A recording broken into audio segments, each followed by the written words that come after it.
اللهم صل وسلم وبارك على سيدنا محمد وعلى اله وصحبه وسلم. ازيكم حبايب قلبي؟ يا رب تكونوا في احسن صحه واحسن حال. هنعمل روتين النهارده وهنعمل اكل مع بعض وكمان الحلو.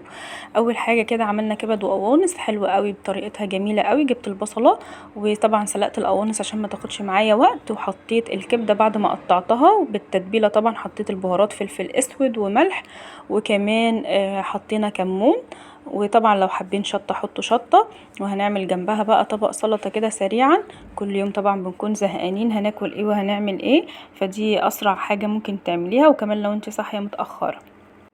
بعد ما تبلنا بقى الكبده ركناها، سلقنا القوانص وبعدين رحنا حطيناها في الحله كده اول حاجه، وبدانا ان احنا نشوح فيها، واخر حاجه حطيتها هي الكبده من فوق والبصل.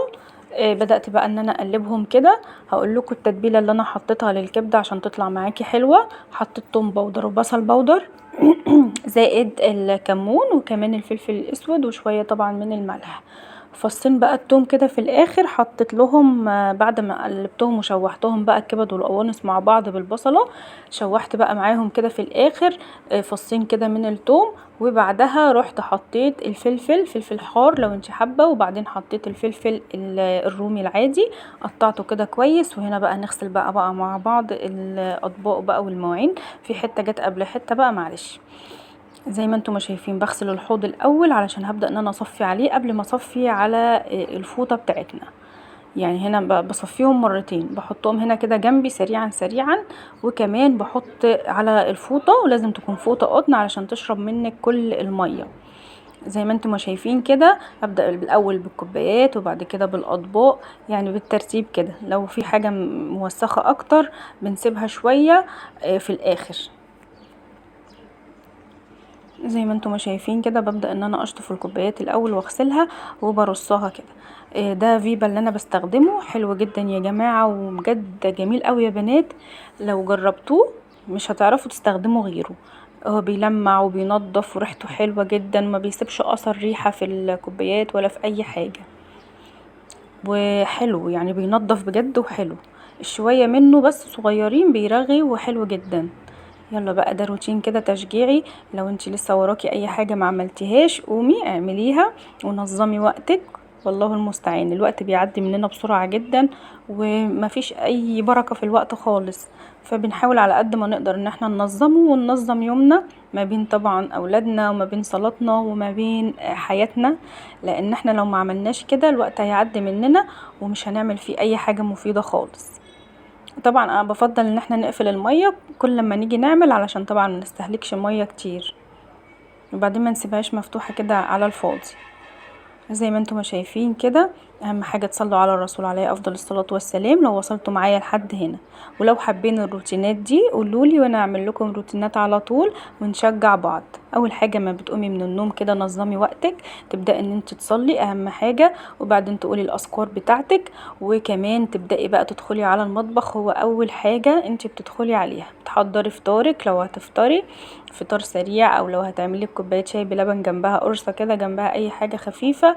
انتي واولادك سريعا كده تفطريهم، وبعدين تبدأي بقى تجهزي طلبات الغدا. لو انتي طبعا مش هتعملي الغدا دلوقتي، هتعمليه على ميعاد مثلا لما انتوا بتتلموا كلكم، فهتجهزي بقى الحاجات اللي انتي هتجهزيها. لو عندك خضرة هتقطعيها، عندك سلطة هتجهزيها، ما تحطيش طبعا عليها الليمون ولا الملح ولا الحاجات دي في الاول. بتظبطي كده حياتك ايه واحدة واحدة، بحيث ان انتي تيجي ميعاد الغدا تكوني كل حاجة عندك جاهزة، يدوب هتحطي حاجات على بعض مش اكتر، علشان ما تبقيش واقفه كده حايسه. وهنا طبعا بعد طبعا الغدا احنا بنعمل بقى ايه، بنغسل الاطباق كده على طول، ما بنخليش عندنا اطباق كتير علشان الموضوع معانا يكون سهل ونضيف. وهي احلى حاجه ان انت الحوض بتاعك يكون نضيف، دي بتخليكي طبعا تكوني كده متفائله وعايزه تعملي كل حاجه. شايفين بقى هنا لما خلصت عايزه زغرط يا جماعه والله. كل يوم الاطباق والمواعين والحاجات دي ما بتخلصش خالص. هنا بقى بدأت ارص الكوبايات وبدأت ارص الاطباق معانا زي ما انتم ما شايفين كده. عايزه اقول لكم المطبقيه دي ما فيهاش اي مكان، بجد ما فيهاش اي مكان للكوبايات. ده غير ان انا عندي كوبايات تانية مش عارفه احطها فين، لانها هي المطبقيه دي تحس ان هي صغيره فما بتاخدش كميه كبيره. ندخل على الحلو بتاعنا بعد ما شطبنا مطبخنا كده، نعملهم حاجات حلوه ونروق عليهم. عايزه اقول لكم انا كنت جايبه الشمام ده كان طعمه عامل زي اللفت بالظبط، ما فيهوش لا سكر ولا فيه طعم ولا فيه ريحه ولا فيه اي حاجه يا جماعه حرفيا بجد. عملت ايه؟ رحت حطيت له كده كوبايه من الميه، هو بينزل ميه، فانا حطيت له كوبايه واحده بحيث ان هو يتسلق فيها، وجبت كوبايه من السكر ورحت حطاها معاه. هنعمله بالبشاميل. هنا كان عندي شويه من اللبن، حطيت كده يعني مقدار كده كوبايتين او كوبايتين ونص من اللبن، معاهم كده معلقتين كبار من الدقيق، وحطيت طبعا فانيليا الخام دي حلوه جدا، وهحط سكر. هبدأ ان انا اقلبهم كده على البارد مع بعض. البشاميل ده حلو وخفيف، ما حطيتش طبعا زبده ولا حطيت اي حاجه دهنيه، يعني اي ماده دهنيه ما حطيتهاش. فانتي لو عندك حاجه هتبوظ منك ومش عارفه تعمليها، اعمليها بالطريقه دي حلوه جدا. عايزه اقول لكم حلو بجد، وطلع طعمه جميل واتاكلت ما شاء الله. بعد ما كنت هرميها، لا، عملتها وكان طعمها حلو. هنا بقى شربت كل الميه، واهم حاجه انها تشرب الميه معاكي. بدات ان انا اضربها كده بالهاند بلندر زي ما انتم ما شايفين، او لما تبرد حطيها في الخلاط واضربيها. وطبعا كانت مسكره لان حاطه لها كوبايه من السكر. بدات اجيب البايركس عندي وبدات ان انا احط فيه كده معايا الخلطه دي. ده عايزه اقول لكم دي كانت شمام، بس كان طعمه مش حلو خالص خالص، فانا قلت بقى استغله بدل ما ارميه. عملته بالبشاميل كده، عايزه اقول لكم التاكل كله ما شاء الله بألف هنا، وكان طعمه حلو جدا. يعني عملنا من الفسيخ شربات فعلا. زي ما انتم ما شايفين، حطيت البشاميل كده على الوش وبدأت ان انا افرده وحطيته في الفرن. هياخد بقى معانا وش كده ويكون حلو. دي الكبده معانا، شايفين طالعه حلوه ازاي وريحتها يا جماعه حلوه جدا. ده طبق السلطه، وجبنا بقى فين وكده وروقت عليهم.